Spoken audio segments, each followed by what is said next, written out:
नमस्कार, मैं हूं आशीष चित्रांशी और आप देख रहे हैं the news launcher. Mid day मुद्दा विद अशोक वानखेड़े। मोदी के दो नैना, एक अनुराग ठाकुर, दूसरी कंगना। और जब इन दोनों नयनों से आप इस जमहूरियत को, इस लोकतंत्र को देखते हैं, इस लोकतंत्र के मंदिर को देखते हैं, तो सिर्फ कीचड़ बिखरा नजर आता है।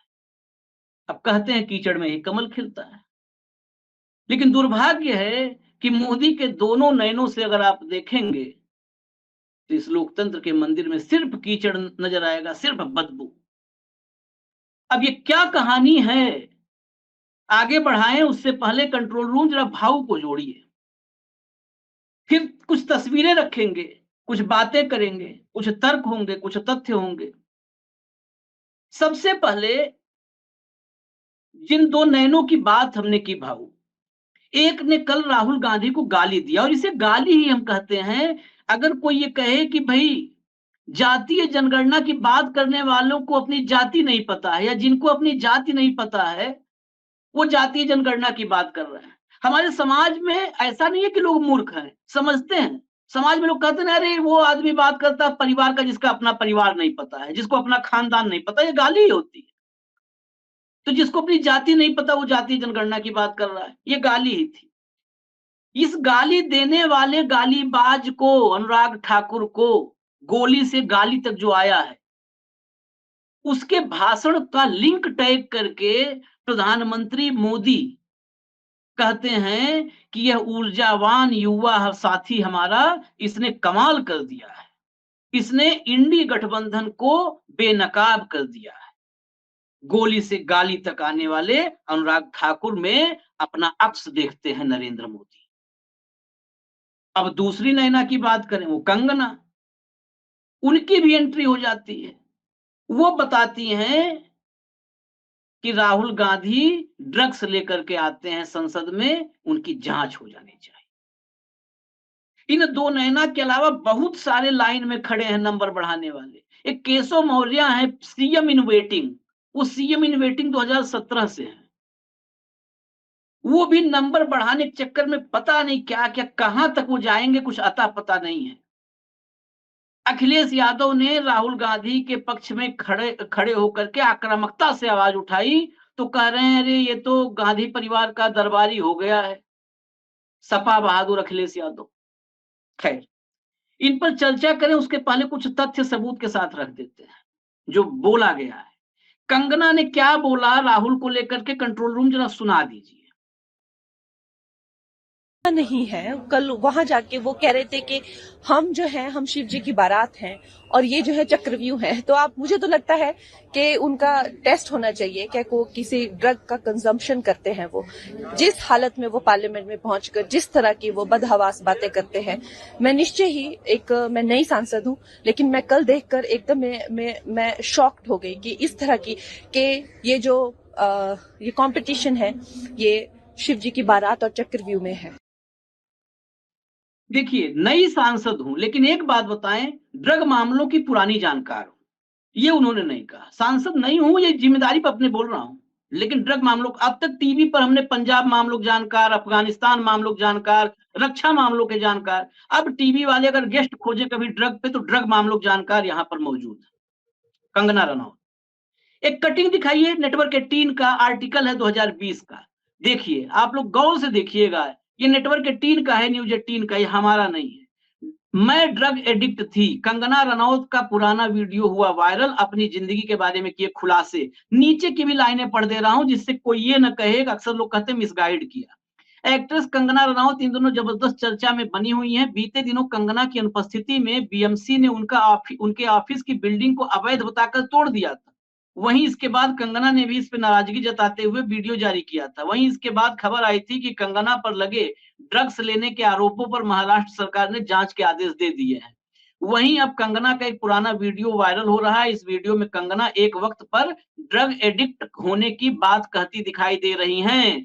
दरअसल कंगना रनौत से जुड़े इस मामले को लेकर बीते दिनों महाराष्ट्र के गृह मंत्री अनिल देशमुख ने कहा था कि मुंबई पुलिस इस मामले की जांच करेगी। अब हिंदुस्तान टाइम्स की एक रिपोर्ट की माने तो कंगना रनौत का एक पुराना वीडियो वायरल हो रहा है, जिसमें कंगना ये कहती नजर आ रही हैं कि वो एक समय पर ड्रग एडिक्ट थी। इस रिपोर्ट में कंगना का एक वीडियो भी शेयर किया गया है, जिसमें कंगना कहती नजर आ रही हैं कि जैसे ही मैं घर से भागी, 1-2 साल में मैं फिल्म स्टार थी, एक ड्रग एडिक्ट थी, मेरी जिंदगी में इतने सारे कांड चल रहे थे कि मैं ऐसे लोगों के हाथ में लग चुकी थी कि बहुत खतरा था। 1 ही 2 साल में फिल्म स्टार थी, घर से भागी थी, ड्रग एडिक्ट थी, बहुत खतरे में थी। सब कुछ था, कंप्लीट पैकेज मोदी जी ने खोज के संसद बनाया। और ये कह रहा हूं, इस पर अगर आपत्ति होगी तो किसी भी तरह का आपत्ति के लिए भी तैयार हैं। यही सब कुछ बोलने की आजादी नहीं इन्हीं के पास है। खालिस्तानी और पाकिस्तानी, हिंदुस्तानी, चाइनीज सब यही तय करने के अधिकारी नहीं है। इनको हमने ये हक नहीं दिया है। अब इनका वीडियो भी दिखा दीजिए जरा, इनके वीडियो दिखाइए। दुनिया को करेक्टर सर्टिफिकेट बांट रही हैं, वीडियो इसीलिए दिखा रहे हैं हम। करेक्टर सर्टिफिकेट बांटती हुई ये देखिए, ये नई नियुक्ति हुई है, इनको करेक्टर सर्टिफिकेट बांटने की जिम्मेदारी दी गई है पूरे देश को। गौर से देखिए वीडियो। भाऊ, ये वीडियो स्पेशली आपके लिए है, क्योंकि आगे अभी इन पर चर्चा होनी है। ये जो है, ये दुनिया को करेक्टर सर्टिफिकेट बांट रही हैं। इनके हाथों में देखिए, हाथों में देखिए, जरा हाथ में भी देखिएगा। छलकाए जाम आइए आपके नाम, क्या क्या गाने उन्हें तो बने थे, सब पुराने भूल गए, याद नहीं है गाने।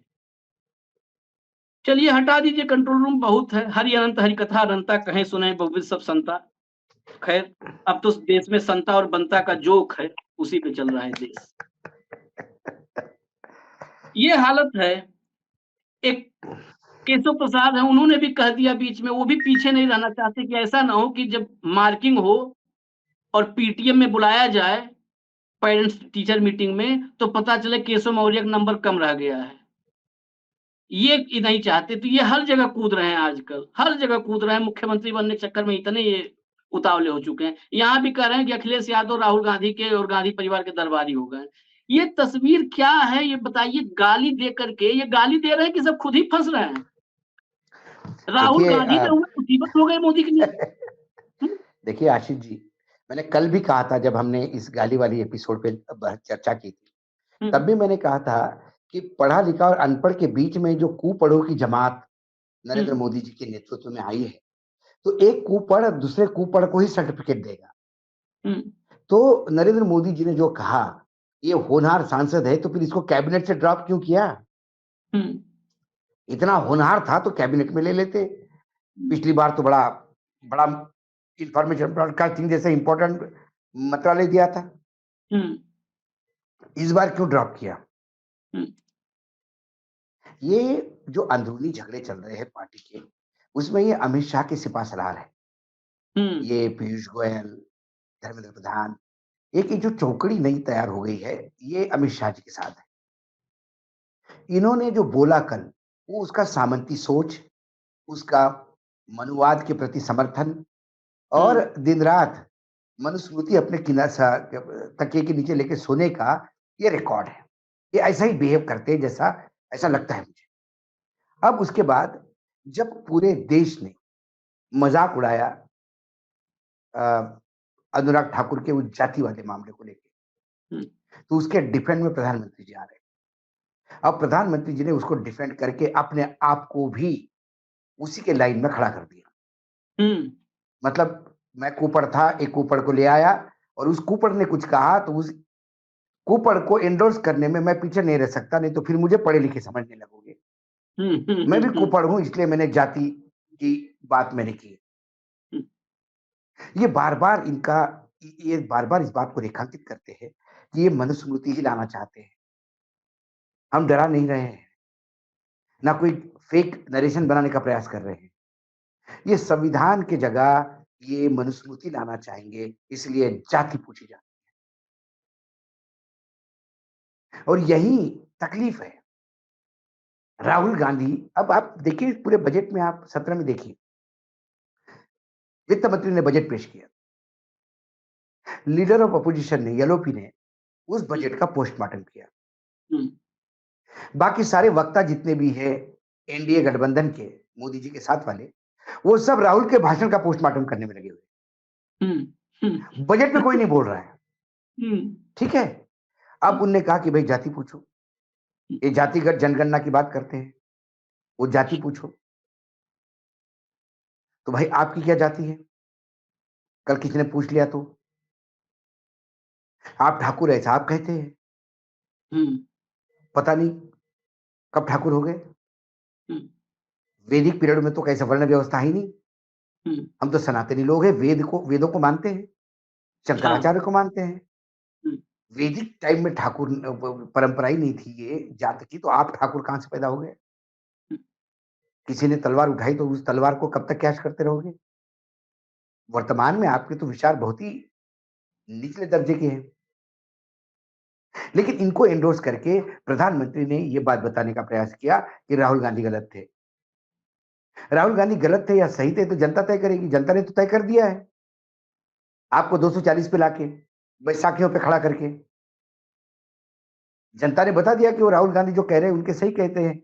वो तो उनका कुनबा तुम 392 कहते तो वो भी 332 तक, वो भी अपना 292 आप है तो 232 तक वो भी है।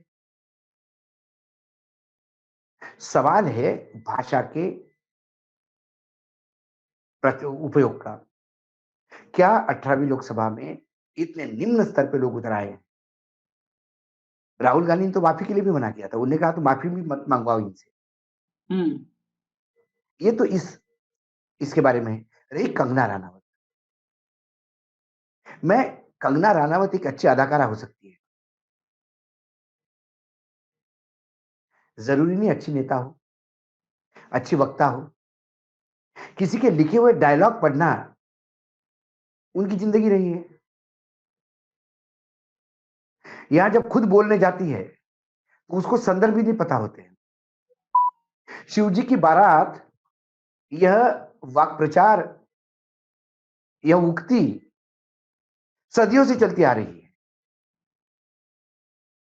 जब आपके दोस्तों यारों में सभी लोग होते हैं तो बोलते हैं अरे तो शिव जी की बारात जा रही है, देखिए इसमें 4 बेवड़े भी मिलेंगे आपको। दो ये हिंदुस्तान की खूबसूरती बताते हैं, खूबसूरती बताती है शिव जी की बारात। और शिव जी की बारात मतलब सभी टाइप के लोग हैं उसमें क्या है? और शिव जी की बारात गलत थोड़ी है। ये भगवान शिव ही है जो सबको विस्तृत रूप से सबका साथ सबका विकास की बात करता है। और रही चक्रव्यूह की बात, अब कंगना को यह भी पता नहीं है कि चक्रव्यूह है रामायण का है कि महाभारत में। ये उनका नॉलेज है। आदरणीय अमित शाह जी एक भाषण में कह रहे थे कि जब रावण मरणासन स्थिति में थे तब राम ने अपने भाई भरत को कहा कि जाके रावण से कुछ ज्ञान ले। अब उनको कौन बताए, लक्ष्मण साथ में थे, भरत अयोध्या में थे। कभी रामायण पढ़ी हो तो ना, कभी राम को समझा हो तो ना, कभी महाभारत पढ़ी हो तो ना, कभी गीता पढ़ी हो तो ना, कभी गीता समझी हो तो ना। इन्होंने तो राम को बेचा है कॉमोडिटी समझ के। इन्होंने महाभारत को बेचा है। इन्होंने धर्म का व्यापार किया है, धर्म का रक्षण नहीं। जिनको धर्म ही पता नहीं वो रक्षण कैसा करेंगे? उन्होंने कहा कि ड्रग आके कैसी कैसी उलझी उलझी बातें करती है। क्या बातें करी उन्होंने? उलझी बात क्या बात कही? उन्होंने कहा कि 6 विलन हैं और एक आपने जो चक्रव्यूह बनाया है बीजेपी ने, चक्रव्यूह नहीं तो क्या है? एक तो कंगना को चक्रव्यूह समझना पड़ेगा। चक्रव्यूह नाम से एक पिक्चर भी आई थी, शायद वो समझ रही होगी वो।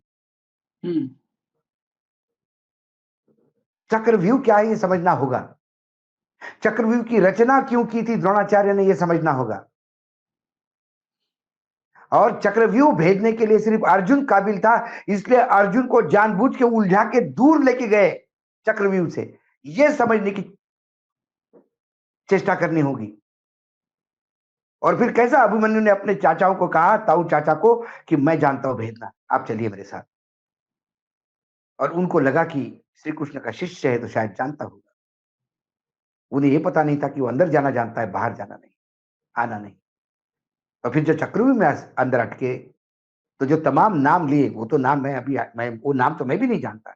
एक जयद्रथ, एक कर्ण, दुर्योधन, ये 2-4 नाम हैं। लेकिन राहुल गांधी ने एक-एक नाम लिए। उन लोगों ने घेर के एक निहत्थे को कैसा मारा और उसके बाद जयद्रथ की हत्या हुई। ये महाभारत की कहानी है। ये कोई इसको समझाए कंगना रनावत। बिना स्क्रिप्ट की बात करेगी तो ऐसी उलूल-जुलूल बात करेगी। क्योंकि इससे भी बड़ी कूपड़ कोई है नहीं अभी इंडस्ट्री में। और ड्रग और कैरेक्टर की बात तो ये ना करें। इनके खुद के ड्रग लेने के एक्सेप्टेंस है कि हाँ, मैं ड्रग लेती थी, ड्रग एडिक्ट थी। और इनका कैरेक्टर क्या है, ये इनका और एक एक्टर का जो झगड़ा हुआ, जो मेल इन्होंने पब्लिक किए, एक दो के व्हाट्सएप पब्लिक किए, और ऋतिक रोशन को कोर्ट जाना पड़ा कि भाई ये मेरी बदनामी कर रही है, इसको रोको। वो व्हाट्सएप पढ़ने के बाद, वो मेल पढ़ने के बाद शायद ही कोई संसारी आदमी इस महिला को अपने घर में आने दे।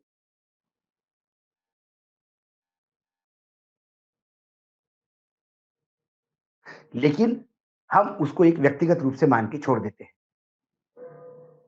आपके और ऋतिक रोशन के क्या संबंध थे, क्या हुआ, क्यों ब्रेकअप हुआ, ये कितने लोगों से ब्रेकअप हुआ, ये होते रहता है इंडस्ट्री में, वो हमें कोई लेना देना नहीं। आप अपनी जिंदगी जिए, लेकिन जिस दिन आप समाज को ज्ञान देने आती है, तो जब आप एक उंगली ऊपर करती है तो बाकी उंगलियां आपकी तरफ होती है, आपको ध्यान रखना होगा। आप राहुल गांधी को ड्रगिस्ट कहती है, आपने कभी राहुल गांधी का ड्रग का कौन सी बात आपने सुनी कि राहुल ने कहा कि मैंने ड्रग लेता हूं? किस जगह राहुल पकड़े गए कि राहुल ने ड्रग लिया है? व्हाट्सएप में कुछ मूर्ख ने बोल दिया कि वो ड्रगिस्ट है और आपने उसी को उठा के ड्रगिस्ट कह दिया। और वो कहती है कि उलूल जुलूल बातें करते हैं। संसद के पटल पे जो बातें होती है उसको समझने का आईक्यू चाहिए। वो आप में नहीं है, इसलिए सदन दोषी नहीं है, इसलिए सदन में वक्तव्य देने वाले दोषी नहीं है। आपकी कुप्रथा आपको बार बार इस लेवल पे ले आती है और हास्यास्पद बनाती है भारतीय जनता पार्टी को। जिस भारतीय जनता पार्टी में जब विपक्ष में बैठते थे तो एक से एक स्टॉलवर्ट हुआ करते थे कि जिनके सुनने के लिए कान आतुर होते थे। ये तो बहुत फिर वाकई चाहे सिकंदर बख्त हो, चाहे मुरली मनोहर जोशी हो, चाहे आदरणीय सुषमा जी हो,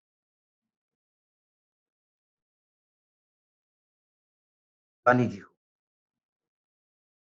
आशीष भाई, अडवाणी जी का भाषण एडिट करना सबसे मुश्किल था टीवी वालों को। इतने संबंध, इतना बढ़िया बोलते थे वो, एक एक फूल की माला जैसे, कि वो कहीं से काटने की पूरा का पूरा चंग दिखाना पड़ता था, काट नहीं सकते थे। इतने मुद्दे से बात करते थे। क्या बलन की शेर शायरी होती थी, क्या कविताओं को कोट हुआ करता था। एक से एक दिग्गज देखे मैंने। लेकिन अभी 2014 के बाद 4 चरित्र चेहरे वाली इस पार्टी को क्या हो गया? कैसे छिछोरे लोग लाके संसद में बिठा दिए हैं कि जो उलूल जुलूल बातें सदन के अंदर करते हैं और अपने ज्ञान का परिचय देके सिर्फ यह बताने का प्रयास करते हैं कि हम राहुल गांधी को गाली देते हैं। इनकी अपनी उपलब्धता कुछ नहीं है।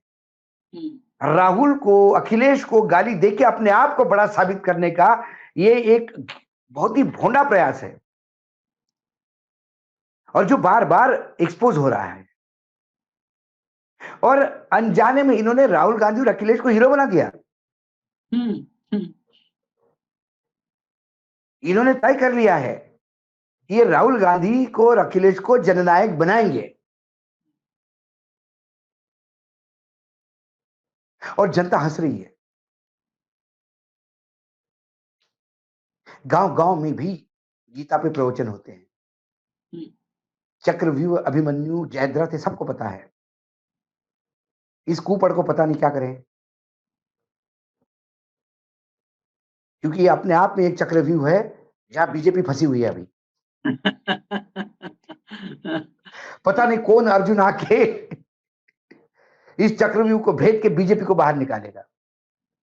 एक अर्जुन की जरूरत अब बीजेपी को है। अनुराग ठाकुर हो गए, कंगना राणावत हो गई, ऐसे तमाम जो है लोग, मोदी जी हो गए, अपने आप में चक्रव्यूह है बीजेपी के लिए। हाँ, और इसमें से बीजेपी निकलने के लिए वो किसी अर्जुन का इंतजार कर रही है। वो अर्जुन कौन हो सकता है, ये देखना है। नहीं, सबसे बड़ी बात आपने कहा जो मोदी जी इंडोर्स कर रहे हैं, शाबाशी दे रहे हैं अंग्रेजी में। मोदी जी जैसी अच्छी अंग्रेजी नहीं है मेरी, इसलिए मैं वो ट्वीट दिखा देता हूँ। कंट्रोल रूम जरा दिखा दीजिए कि कितना खुश हैं भाऊ। ये पढ़ दीजिए आप, मोदी जी की अच्छी खासी अंग्रेजी है, उसमें इन्होंने लिखा है। नरेंद्र मोदी जी कहते हैं, this speech bye my young and energetic colleague Shri Anurag Thakur is a must hear, a perfect mix of fact and humor, exposing the dirty politics of INDI alliance. अब प्रॉब्लम है कि इंडी और अलायंस में ए भी कैपिटल है, वो इंडिया से निजात नहीं पा सकते हैं। आपने इंडिया अलायंस भी लिखा तो यदि मोदी जी इसको फैक्ट और ह्यूमर कहते हैं, किसी की जाति पूछना, ह्यूमर नहीं, उनको क्या है, वो ह्यूमर भी लिखे तो जस्टिफाई कर देंगे उसको। मैंने कहा ना, इनसे कोई कुपड़ ही उस लेवल पे जाके डिस्कस कर सकते हैं। हम तो अपने आप को थोड़े पढ़े लिखे मानते हैं भाई, तो हम तो इनसे उलझने से दूर। तो मोदी जी जब कहते हैं कि it's a perfect mix of fact and humour, अभी कौन सा ह्यूमर है? ये डार्क ह्यूमर है। ह्यूमर में एक डार्क ह्यूमर होता है। किसी की जाति पूछना एक डार्क ह्यूमर है, किसी के मौत पे मजाक करना डार्क ह्यूमर है। और मोदी जी जीवन भर सिर्फ डार्क ह्यूमर ही करते आ रहे हैं। 700 किसानों के मौत पे यदि वो कहे कि ये मेरे लिए मरे क्या, तो डार्क ह्यूमर है। यदि पुलवामा में शहीद होने वाले लोगों को आज भी शहादत का दर्जा नहीं मिला, तो ये डार्क ह्यूमर है। यदि आज अग्निवीर मारे जाते हैं और उनका परिवार बदहवास हो जाता है और फिर भी अग्निवीर को आप जस्टिफाई करते हैं, तो ये डार्क ह्यूमर है। 12 दिनों में 10 ट्रेन एक्सीडेंट होने के बाद भी रेलवे मंत्री अच्छा काम कर रहे हैं, ये डार्क ह्यूमर है। नोटबंदी डार्क ह्यूमर था, जीएसटी पास स्लैब का डार्क ह्यूमर था, 3 एग्रीकल्चर बिल डार्क ह्यूमर था, 200 लाख करोड़ के आसपास का कर्जा डार्क ह्यूमर है, महंगाई डार्क ह्यूमर है, मरता हुआ करता हुआ किसान डार्क ह्यूमर है। फैक्ट कहां है मोदी जी के पास? मोदी जी के लिए डार्क ह्यूमर है, क्योंकि सिर्फ 56 इंच का सीना नहीं, उसके अंदर दिल भी चाहिए, जिसमें मानवीय पहलू ही नहीं हो, मानवीय झालर ही नहीं, मानवीयता ही नहीं हो। उस अमानवीय सोच से ही ऐसे ट्वीट निकलते हैं जो किसी की जाति पूछने पे भी फैक्ट्स और ह्यूमर कहते हैं। ये वस्तुस्थिति आशीष, और इसको फेस करना होगा। फैक्ट में वो फिर फैक्ट की बात होती है तो वहां चले जाते हैं जहां पर बेसिकली एक नई परंपरा है, नई परंपरा, जहां पर डिबेट का कल्चर नहीं होता। हम लोग तो कर रहे हैं डिबेट, जहां डिबेट का कल्चर नहीं होता वहां पे ये परंपराएं बहुत तेजी से पुष्पित पल्लवित होती हैं। कि वो एक बचपन में बच्चे खेल खेलते हैं ना, टीप मारो और भाग जाओ, सर पे पीछे से आके मारो, आइस पाइस या कुछ बोलते हैं, मारो और भाग जाओ, वैसे ही ये लोग खेलते हैं। आओ नेहरू के बारे में कोट करो कहीं से, किताब में से, कहीं व्हाट्सएप यूनिवर्सिटी में से एक पैराग्राफ निकालो, कोट अनकोट बताओ और भाग जाओ। डिबेट नहीं करते। नेहरू पे डिबेट करने के लिए, नेहरू हो सकता है फैक्ट वो बोल रहे हो कि अनुराग ठाकुर ने एक कोट किया था 1961 का, कि आरक्षण के खिलाफ नेहरू ने जो है स्टेटमेंट दिया था, उसको कोट किया। नेहरू भी समझने के लिए, जैसे आपने कहा गीता, रामायण, महाभारत, नेहरू भी समझने के लिए नेहरू के आसपास ये थोड़ा बहुत बौद्धिक स्तर चाहिए। नेहरू को इस दुनिया में, केवल भारत में नहीं, दुनिया के सबसे योग्य राजनेताओं में से गिना गया है। नेहरू की लिखी किताबें हैं, भारत एक खोज, डिस्कवरी ऑफ इंडिया। नेहरू के बौद्धिक स्तर को समझने के लिए और उस परिवार को समझने के लिए आज मैंने देखा एक और चर्चा में, तो बड़ा वो कोट आज इस चर्चा में करना जरूरी है। नेहरू को कोट करते हैं, कहाँ उस इतिहास को मिला पाओगे, उसके आसपास उसके चरणों में जा पाओगे। नेहरू की तो मां स्वरूप रानी, नेहरू लाठी खा के मरी थी। लाठी जब लाजपत राय को, लाला जी को लाठियां गिरी थी, उसी वक्त उनको भी लाठियां गिरी थी, स्वरूप रानी को। प्रयागराज में स्वरूप रानी अस्पताल है, स्वरूप रानी नेहरू के नाम से। जवाहरलाल नेहरू की माँ, वो अंग्रेजों की लाठी से मरी है, उसी लाठी के बाद हॉस्पिटल में गई और फिर लौटी नहीं। उनकी बातें करते हो। किसी दिन खुल करके 2-4 घंटा नेहरू पे ही और इस परिवार पे चर्चा हो जाए, तो उसके बाद शायद कभी मुंह न दिखा पाओ। नहीं, प्रॉब्लम वो नहीं है। इंटरनेशनल एंटायर पॉलिटिकल साइंस में डिग्री लेने वाला आदमी नेहरू कभी पढ़ नहीं सकता। वो भविष्य की राजनीति पढ़ता है। इतिहास से कोई लेना देना नहीं है इनका, क्योंकि इनका इतिहास अपने आप में डार्क ह्यूमर है। हाँ, ये बात बहुत सही है। इनका इतिहास अपने आप में डार्क ह्यूमर है, इसलिए अपने इतिहास में नहीं जाते और दूसरे के इतिहास में ये कुपड़ के अनुसार पढ़ते हैं। ये अभी ऑस्ट्रिया गए थे तो उस चांसलर को बोलते ना, ये क्या नेहरू नेहरू कर रहे हो। कौन सी आजादी की? 2014 के बाद तो कंगना जी ने आजादी दी है देश को, और आजादी के बाद मैं ही प्रधानमंत्री हूं। कौन से नेहरू की बात करते हो पता नहीं, लेकिन आपकी मजबूरी थी कि आपको तालियां बजानी पड़ी। और उसने बता दिया कि नेहरू के मायने क्या है। गलतियां हर इंसान से होती है, नेहरू भी इंसान थे, गलतियां की होगी। हाँ, गलतियां सबसे होती है। सिर्फ एक आदमी जिसने जन्म ही नहीं लिया, सीधा भगवान ने ऊपर से भेजा है, आदरणीय नरेंद्र मोदी जी, वो कभी गलती नहीं कर सकते, या उनकी जो टीम है वो गलती नहीं कर सकती। कंगना जी कभी गलत नहीं बोल सकती। 2014 से हम आजादी मानेंगे। एक ड्रग एडिक्ट लेने वाला ही समझ पाता है कि ड्रग्स की बातें कैसा करता है। मुझे तो डर है कि कभी भी ये ड्रग डी एडिक्शन हुआ कि नहीं बराबर प्रॉपर, कि तब के लिए हुए ड्रग के अभी कुछ इंपैक्ट बाकी है, जो 2014 में देश को आजादी दिलवा रहे हैं,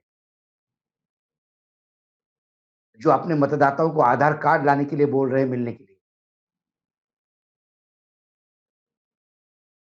ये उन मतदाताओं का मजाक है। मुझे दया आती है हिमाचल के मतदाताओं पे, जिनकी ये सांसद बन के आई है। वो सब अपने आप को कोसते होंगे कि अरे यार क्या भेजा हमने। हर जगह पे ल जाते हैं लोग, कदम कदम पे ल जाते हैं लोग, क्या करें। तो आशीष, इन कुपड़ों की जमात में और आप कोई अपेक्षा नहीं कर सकते।